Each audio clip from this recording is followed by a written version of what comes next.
Էս է մեր Վանաձորը։ Վանաձորից հետո ռեթակ հիմա ուրիշ քաղաք բանը, տենց Հայաստանի կարող է մի քիչ տենց լոմկա վիճակը լինի, բայց դե դա ինչ անենք շատ սիրունաստ է։ Գիտես չէ, եթե կինը ուզում է աղջիկ ունենա, գալիս է Վանաձոր, մի 2 օր մնում է, աղջիկ է ունենում նա։ Իսկ կարող է տղա։ Այն չէ, դա մնաց բանը ես ասում, տղաով ասես կարա ունենա աղջիկն է բարդ։ Աղջիկներն են շարունակում ամեն ինչ տղա։ Աշխարհում ինչքան բոմբ բան կա, Վանաձորում են բացել։ Դիսնեյլենդը, Պանորամա ռեստորանը։ Եվ լուրջ Դիսնեյլենդ են բացես թե։ Ես իմ աղբեր չգիտեմ, դե երեխեքն էին ասում, բայց սովմա սուտա։ Սուտա կարծում եմ, ահա, բայց Պանորամա ռեստորանը կա, հեսա։ Դիսնեյլենդի պահ չգիտեմ, բայց Պանորաման կա ամեն։ Նա ինչ համով հաց են ուտում, դա գիտես չէ, Եվրոպայի ռեստորաններն են Միշլենի աստղերով գնահատում։ Պանորամայի համար թազա սիստեմ պետք է հորինեն, որտեղ ավելի բարձր է, էլի, այնտեղից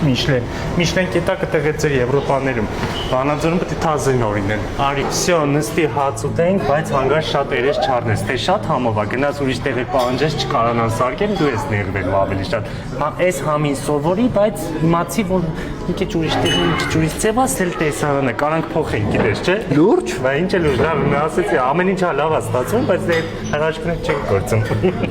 Լավ կուրս կերանք, բայց միջև իր շարժման չփորձենք, ոչ մտե չես գնում Վանաձորից, արի։ Ածուխի վրա իրան շարում են, առաքում են ունեն։ Ստե ուտենք, թե գնանք հյուրանոցում պատվիրենք ուտենք։ Չնայած ստե ուտենք հյուրանոցում էլ, իրան շարում են շատ չի լինում։ Կարո դե կարող են էլի Վանաձորցիք շարունակ սարքել։